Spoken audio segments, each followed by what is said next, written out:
నమస్తే, welcome to frankly with Telakapalli. Latest political updates అందించడానికి మనతో పాటుగా సీనియర్ సంపాదకులు తెలకపల్లి రవి గారు సిద్ధంగా. రవి గారు నమస్తే సార్. నమస్తే సార్, మిథున్ రెడ్డి అరెస్ట్ ప్రకంపనలు, అసలు మిథున్ రెడ్డి అరెస్టు ఎందుకు అవుతారు, అసలు అవ్వదని మొన్నటి వరకు జరిగిన ప్రచారం.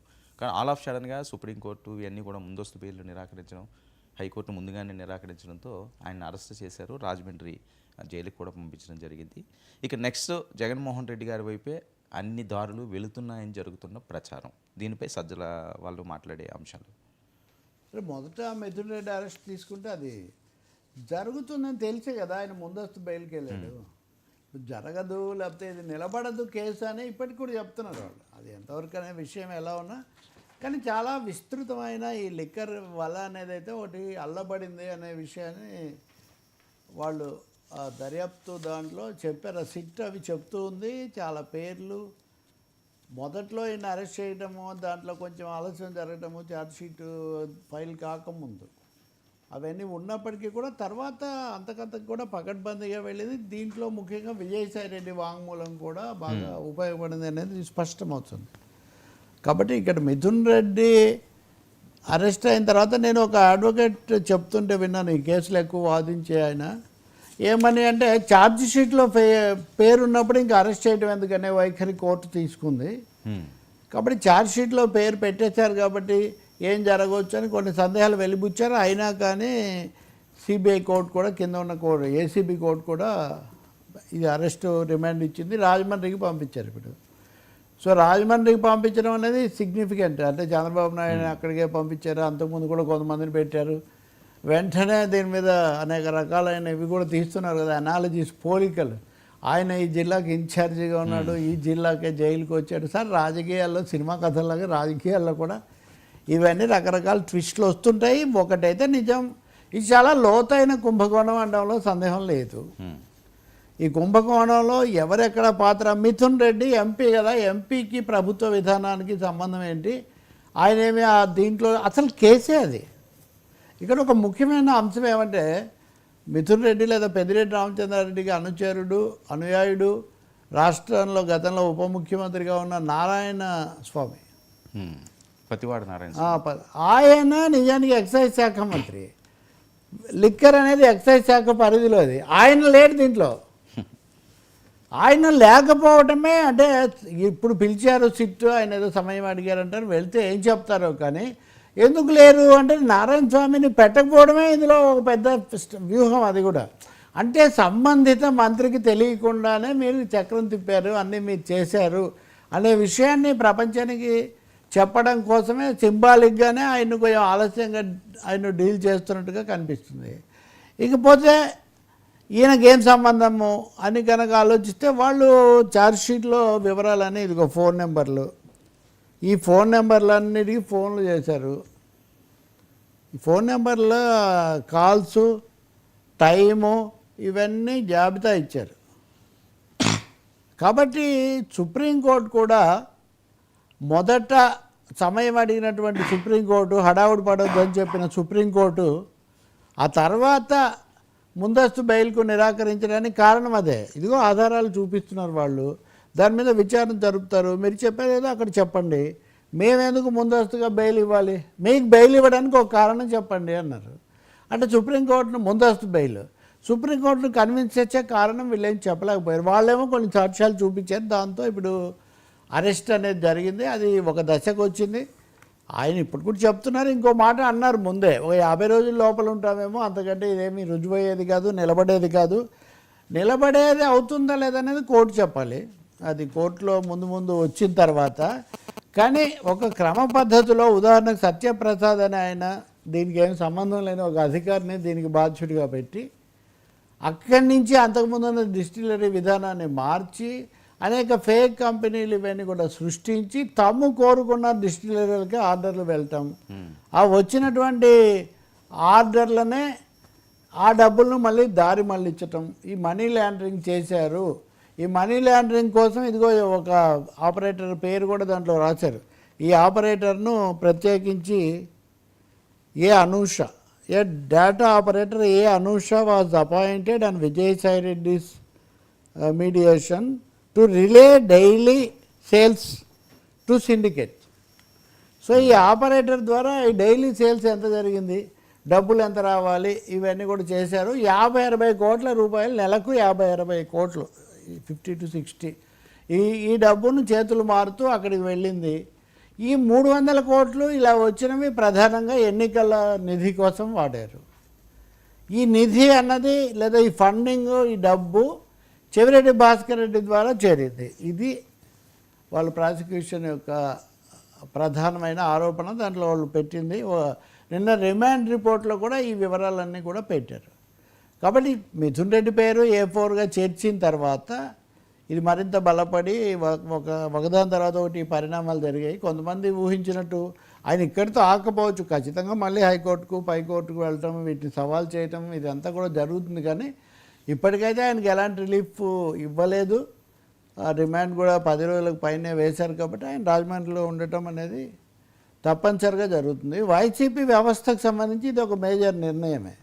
అంటే నిన్న కూడా చెప్పాను, ఇప్పుడు బిగ్ బాస్ కూడా తప్పించుకోలేరు. అంటే ఎవరు బిగ్ బాస్ అని చాలా చర్చలు చేశారు. ఇప్పుడు ఒక 3 ఉన్నారు బిగ్ బాస్లు, బిగ్గెస్ట్ బాస్.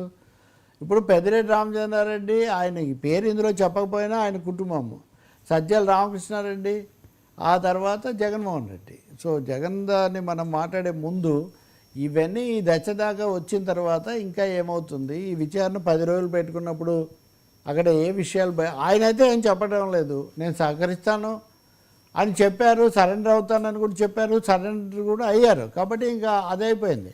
కానీ సమాచారం ఆయన ఏమీ ఇవ్వకపోవచ్చు. వాళ్ళైతే జడ్జికి చెప్పారు, మాకేమీ సమాచారం ఇవ్వడం లేదు, ఆయన ఏమీ సహకరించడం లేదు, సహాయ నిరాకరణ చేస్తున్నారు అన్నది వాళ్ళు చెప్తున్న మాట. కాబట్టి ఇప్పుడు తదుపరి ఏం జరుగుతుంది అనేది ఒకటైతే, ఈ టీడీపీలో అయితే చాలా జోష్, కీలకమైన వ్యక్తిని, అందులో చంద్రబాబు సొంత జిల్లాలో ప్రధాన ప్రత్యర్థిగా ఉన్నటువంటి కుటుంబానికి సంబంధించిన యువ నాయకుడిని, పార్లమెంట్ సభ్యుడిని పట్టేసుకున్నాము, ఒక దశ దాకా వచ్చింది అనే ఒక ఉత్సాహము, లేకపోతే అత్యుత్సాహము, ఆ ప్రతిస్పందన అక్కడ కనిపిస్తుంది. వైసీపీ విషయానికి వస్తేనేమో వాళ్ళు ఇదే నిలబడేది కదా, అది ఇదేం చెప్తున్నారు. We have to see for some time, కొన్ని రోజులు చూడాలి. సరే, అదే జగన్మోహన్ రెడ్డి గారి ప్రమేయాన్ని ఎంతవరకు చూడాలి? సజ్జల గారు మాట్లాడిన మాటలను ఏ రకంగా చూడాల్సి? జగన్ గురించి నిన్న సజ్జల ఈ విషయంలో మాట్లాడారు, చాలా వివరంగా, కానీ వివరంగానే కంటే తీవ్రంగా మాట్లాడారు.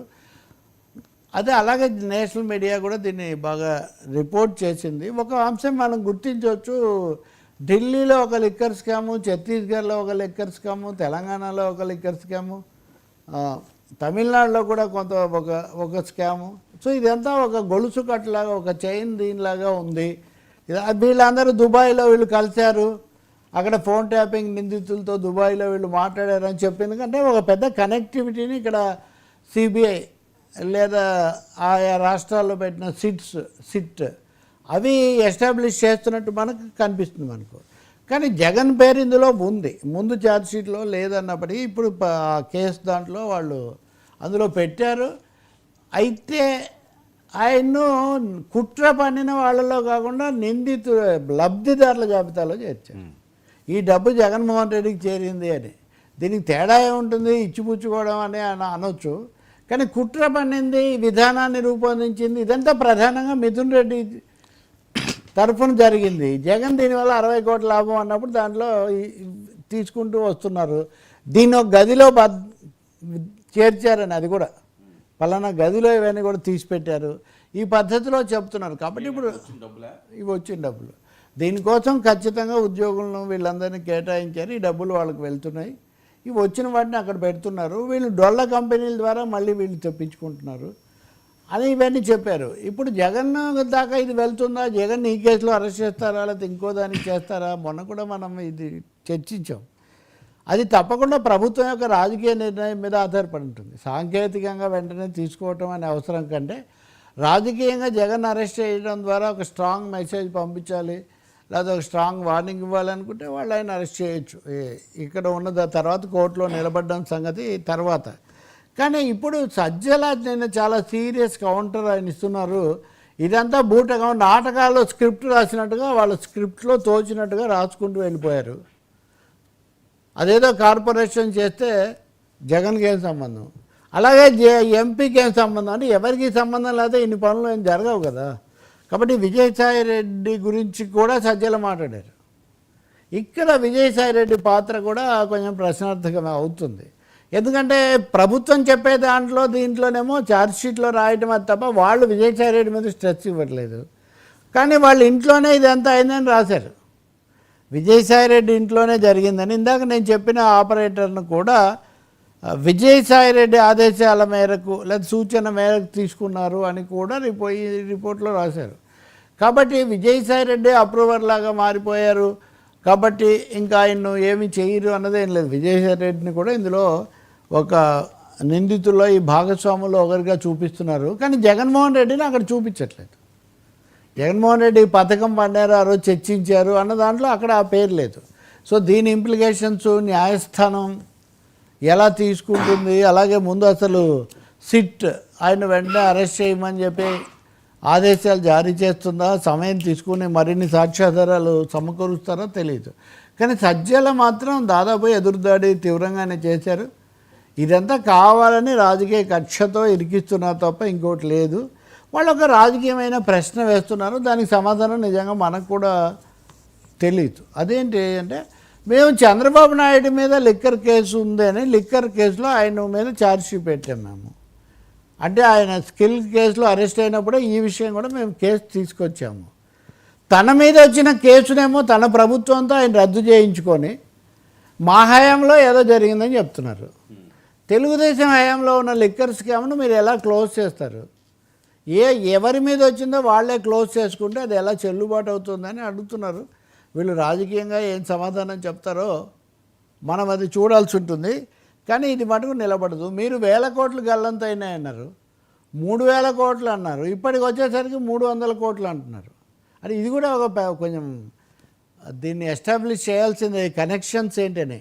కనీసం 3000 కోట్లు అతిపెద్ద కుంభకోణం. ఇంకా ఆయన మంత్రి కొల్లు రవీంద్ర అయితే ఆయన చెప్పేశారు, ఆయన ఎక్సైజ్ శాఖ మంత్రి, జగన్ను కూడా అరెస్ట్ చేస్తాము, వదిలిపెట్టేది లేదు అని ఆయన ప్రకటించాడు.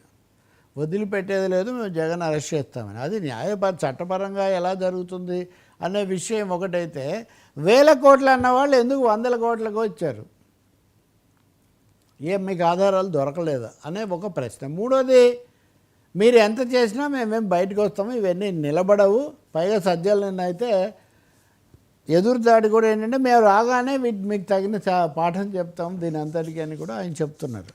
విజయసాయి రెడ్డి గురించి కూడా ఆయన మాట్లాడారు. విజయసాయి రెడ్డి ఎందుకు చెప్పారో ఏం మరి ఆయనే చూసుకోవాలి, దానికి మరి ఆయనే చెప్పాల్సి ఉంటుంది అని. కానీ వాళ్ళ పత్రికలో మాత్రం ఈరోజు అప్రూవర్లుగా కొంతమందిని మార్చుకునే ఒక పెద్ద నాటకం నడుపుతున్నారు అని కూడా ఒక ఆరోపణ చేశారు. ఇది ఖచ్చితంగా విజయసాయి రెడ్డికి వీళ్ళకు రికన్సిలియేషన్ అన్నప్పటికీ కూడా అఫ్కోర్స్ జగన్ కానీ ఇలాంటి వాళ్ళు మాట్లాడకపోయినా సజ్జల మాట్లాడారు. అంటే ఈ రెండు బృందాలకు మధ్యలో క్లాష్ కొనసాగుతూ ఉంది అనే ఒక అభిప్రాయం కూడా మనకు కలుగుతుంది. వీటన్నిటినీ ప్రభుత్వం వారు ఏం చేస్తారు, ఎలా చేస్తారు అనేది అలా ఉంచితే తప్పకుండా